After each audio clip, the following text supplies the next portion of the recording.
Business should support our best life, not become a sacrifice that we must withstand. Attention marketers and entrepreneurs, this is Valuetising, the place where we talk about scaling brands worth promoting. If you're a mission-driven entrepreneur obsessed with creating, scaling, and exiting multi-million-dollar brands, this is for you. My name is Santiago and I am a business growth consultant, online marketer, and investor.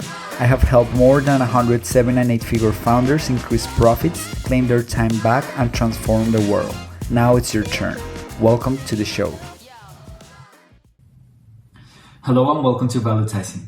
Today is just going to be me and we're going to be talking about how to design a business that serves you. This is very important because most business owners, they start their business because they were looking for freedom. Dan Sullivan talks about 4 types of freedom.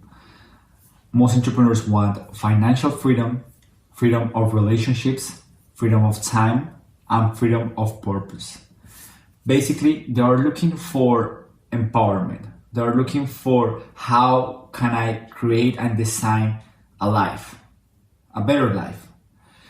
And the problem is that once that business grows, most business owners, they get stuck in a very difficult situation because they end up being overworked, overwhelmed, stuck in their business.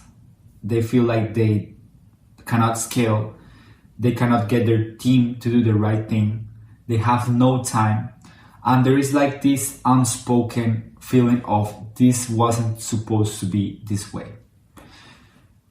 So, after all, business should support our best life, not become a sacrifice that we must withstand. So if you agree, this podcast is for you.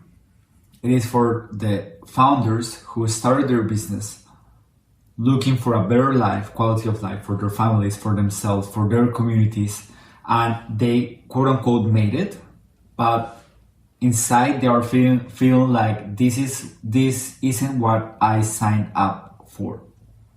And it's a difficult situation because who are you going to speak these things to? I mean, your team won't get it. Your family probably won't get it. And your competitors won't. It's something very lonely. But I think that's a big drive that makes entrepreneurs start looking for shiny objects. That inside they have this insatisfaction with their personal situation, which is, I get it completely because I work with more than 100 founders and I've seen how at the beginning, what really drives them to build a business is this search for freedom. Then it might be freedom from something. It could be freedom from a job that they don't like, from a city or a situation that they don't like. And once they have that, I believe the next stage is like, all right, I have this freedom. Now it's creativity. I'm going to create something bigger. I want more impact. I want more revenue. I want a big organization. And all those things are good. But at some point, all entrepreneurs, in my experience, they need to reconnect to their why. And this reconnection is what allows them to go to the next level. So how can you do that? How can you start reconnecting to who you are, what you want, what kind of business do you want that truly supports your best life? And this is coming from the business growth certification that I did. It was a business growth certification with Frank Kern.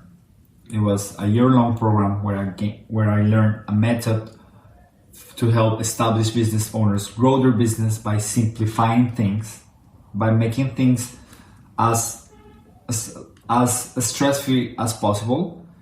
So basically they can increase revenue while having their best life. That is like the overall idea of this.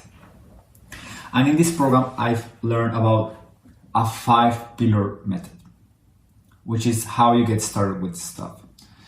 So pillar number 1 is your best buyer. Like I said, if you have been in business for a while, you have probably served many type of customers. Some of them were great, some others weren't that great. So in order to keep scaling the business to, let's say, 8 figures, you need to find who is the most profitable client who can also be the least stressful. Because some clients, they pay great, but they cause so many problems that if you think about it, it is not worth it. And we need to identify who is that perfect client for you. Who is that person who pays top dollar, who has a long retention, like they stick around for a long time, and who doesn't give you a lot of trouble. And this is also like, in a way, they should align with who you are. They should be people that you wouldn't mind spending a Friday afternoon with. So there's a specific process to that I can help you walk through. If you go to myplantoscale.com, I can walk you through personally through that. But that's pillar number 1, the best buyer. Then we have the best payday. And the best payday is, all right, you have your market, you have your audience, and you have your ideal avatar, which of course, if you have a big business, it can be more than one. But in reality, it can be like 1, 2, 3 at a maximum, but not so many. But you can have several verticals. And then what is your best payday? What is that 1 or 3 offers maximum, again, offers? What is that one offer that can bring in the most amount of revenue with the least amount of stress, and that is the most scalable? So what is the thing that you personally enjoy doing as a founder? That is one thing. Like, we need to get you doing more things that you actually want, because a big problem is that visionary type CEOs, they end up doing a lot of management, and that really sucks the soul out of them. Or the other way around. There are people who are more managerial, or who are more creative, or who are more people driven. There are different types of entrepreneurs. So that's thing number 1. Where do you best fit in your own organization? But the other thing about the best payday is, what is the best offer for you to scale? For example, I once worked with a marketing agency, and they had several offers. They were focused on copywriting. So they would write blog posts, they would do ghostwriting for entire books, social media posts, email sequences, all this stuff. And while that, it was good work, and like the founder really enjoyed that, it also took so much time that it wasn't scalable at all, because it was very, very personalized, and it required a lot of time, and it created more problems than solutions. And they had, on the other side, just consulting around messaging, around positioning, around marketing, around customer acquisition. And it was like such a neglected part of the business, but it brought really, it's like the 80-20 principle, where 80% of the satisfaction and profits for the business came from this little offer that was neglected here, while they were focusing 80% of their time in this big thing that it seemed like a great thing, but when you really analyze it, it was causing a lot of insatisfaction. It wasn't scalable, it wasn't profitable. And sometimes we think that we need to do things that we hate in order to make money, but most of the times actually it isn't. You can find ways to do things that you like and that are your best payday. So that's the second concept, the best payday. Now we have the best bait, which a bait is a marketing term of how are you going to attract your best buyers into your best payday. You need something to connect those two things, right? It's not like people are just going to buy your stuff. So the bait it would depend on the type of business that you have. If you have, for example, a marketing agency, something very common is to have a strategy session. Same thing with all businesses that require a consultation, like lawyers, like CPAs. Most of them, they do strategy sessions. Some others, do events.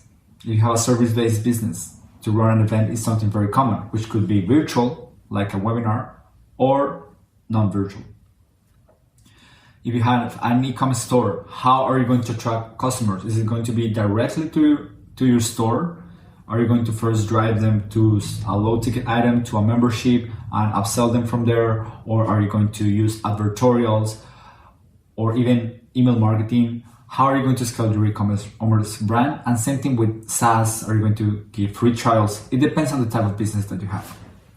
But basically, what is that perfect bait to attract your best buyers into your best payday?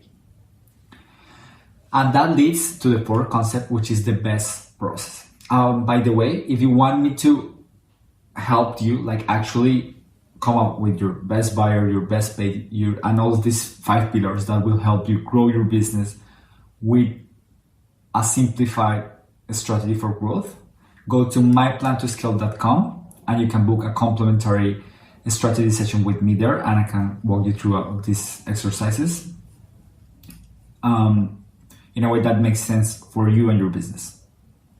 Very customized. All right.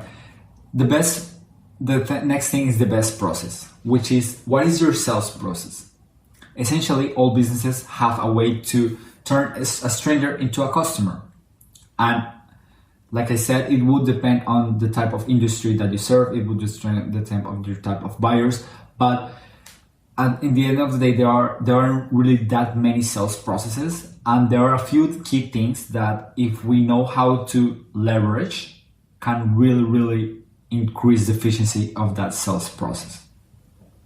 Things like following up, things like creating, using social media ads, things like retargeting. All these things, focusing on the back end. What are you going to offer after the first purchase? Increase lifetime value. All these things really can maximize your sales process.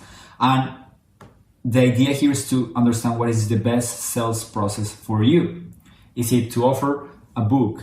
Is it to offer a webinar? Is it to first do an event that leads to a mastermind that leads to consultations? Is it what is it? Is it to rely on affiliates, to do partnerships, joint ventures? Because once we have that, we can streamline your business to be like a money machine in which you can make more profits, serve more people without so much overwhelm and feeling like, oh my God, this is something that I don't know how to get unstuck and keep growing without sacrificing my own well-being, which is what happens to a lot of business owners. So once you have those things, you have your fifth thing, which is your best focus. And it's essentially wrapping all those things. So if you use your best process to attract your best buyer into your best payday, by using your best bait, essentially you have a business that can scale without taking over your life, and that can truly serve you. And that is the best focus, is how can we keep focused on this and not on shiny objects, not on problems, not on things that are not working out, not on putting away fires, not on all the things that distract an entrepreneur and that frustrates them, but just on what do you want, how do you get it, and how is life going to look like once you achieve those things. Essentially just taking one baby step at a time, one single step. You do it, you assess how it goes, you improve things, next step, just one step at a time to reduce that overwhelm. So I hope this was helpful. If you want my help to personally do this in your business and to come up with a growth plan that serves you, go to myplantoscale.com. You can book a time with me there, and I'll see you in the next one. Thanks for tuning in. If you enjoyed the show, hit the share button and send it over to one fellow marketer or entrepreneur. We work hard to make sure they'll thank you for it. Also, to get featured on the show, go to valuetising.com and apply to become our next guest. Until next time, keep valuetizing.